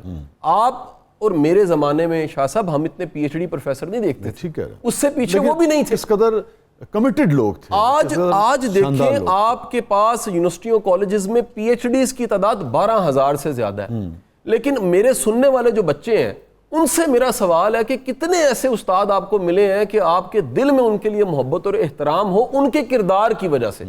آپ ان سے محبت احترام ڈر کی وجہ سے کرتے ہیں, وائی وائی انٹرنل ایکسٹرنل ہے, نمبر کاٹ لیں گے, جی پی ہے. آپ کے خدشے خوف وہ کہیں احترام کرنے پہ مجبور کرتے ہیں, لیکن آپ ان کی جو کہہ لیجئے فیاضی ہے, جو ان کا کردار ہے, جو ان کی علم سے محبت ہے. بڑا پہلے ایک ایسا واقعہ ہوا, میری کوئی اسٹوڈنٹ تھی, وہ چائنا پڑھنے چلی گئی. شاہ صاحب اس نے بتایا کہ لیبارٹری کیونکہ 24 اور 24 گھنٹے کے لیے کھلتی ہے, رات کے 8 بجے اسے کوئی معمہ ایسا پیش آیا کہ اسے استاد کی ضرورت پڑ گئی. رابطہ کیا, فون پہ نہیں ہوا. یونیورسٹی پوری ٹاؤن میں تھی, جس میں یونیورسٹی, کیمپس, ہاسٹل, لیبارٹری سب چیزیں موجود تھی. وہ کہتی ہے میں چل کے گئی, میں نے ناک کیا, دروازہ کھلا, استاد سے میں نے کہا کہ یہ میرا پرابلم ہے. اس نے کہا 1 منٹ رکو. وہ اپنے سوئے ہوئے بچوں کو اٹھا کے لایا اور کہنے لگا دیکھو یہ پاکستانی قوم کے اسٹوڈنٹ ہیں جو رات کے 8 بجے دروازہ کھٹکا سکتے ہیں. تو اگر استاد کا یہ شفیق رویہ ملے گا تو وہ ادب کیوں نہیں کرے گا؟ ہمارا المیہ یہ ہے کہ ہم نے پی ایچ ڈی کو ادب بنا دیا ہے, ایم فل کو ادب بنا دیا ہے. جس دن سے ہم ادب اس بنیاد پہ کریں گے کتنا اکوموڈیٹ کرتا ہے, کتنا شفیق ہے, کتنا مہربان ہے, کتنا علم دوست ہے. بلکہ استاد کا سب سے بڑا کام علم کی جستجو اور محبت پیدا کرنا ہے. حضرت شیخین کے ساتھ جو حضرت علی کرم اللہ وجہہ کے تعلق تھا, اور ان کے جو خاص طور پہ جو 3 ادوار گزرے ہیں, اس میں آپ کی جو مشاورت تھی اور آپ کی جو رہنمائی بھی بہت سارے معاملات میں یہ تک کہا جاتا ہے سیدنا عمر کا دور ہے کہ اگر علی نہیں ہوتے تو میں ہلاک ہو گیا ہوتا. اتنا بڑا جملہ. اس پر بات کریں گے مگر ذرا واپس آ کر, بریک سے واپس آ کر. ناظرین چھوٹے سے وقفے کے بعد واپس آتے ہیں.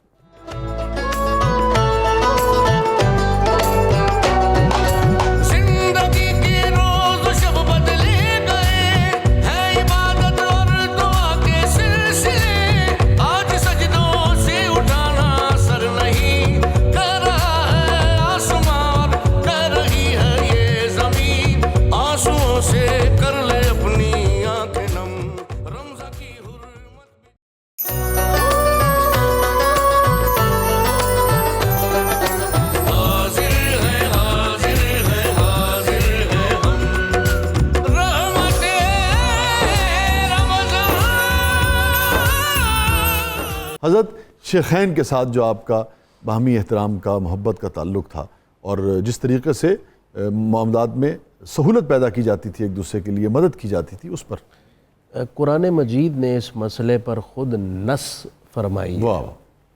فرمایا محمد الرسول اللہ والذین آمنوا معه والذین معه اشداء علی الکفار رحماء بینہم. کہ جو نبی کریم صلی اللہ علیہ وسلم کے اصحاب ہیں وہ آپس میں بڑے رحیم, مہربان اور محبت کرنے والے ہیں, کفار پر بڑے شدید اور سخت. سبحان اللہ. ہو حلقہ یاراں تو برے شم کی طرح نرم, رزم حق و باطل ہو تو فولاد ہے مومن. اچھا, یہاں میں ایک ضمناً ایک بات کر دوں. آج بھی ہمارے یہاں پرابلم کیا ہے, ایک دوسرے کے حق میں یہاں نفرتیں ہی نفرتیں ہیں, اور کافروں کے لیے ہمارے پاس تعریفیں ہی تعریفیں, کیسے اکٹھے ہو جاتے ہیں. اللہ کے دشمنوں کے لیے تعریفیں ہیں, آپس کے لیے نفرتیں. ہم دیکھیں کہ کیا ایک ایمان والے کی یہ تعریف قرآن نے بیان کی. اللہ اکبر, اللہ اکبر. اب قرآن مجید بالکل اپوزٹ ہے نا, اپوزٹ ہو گیا.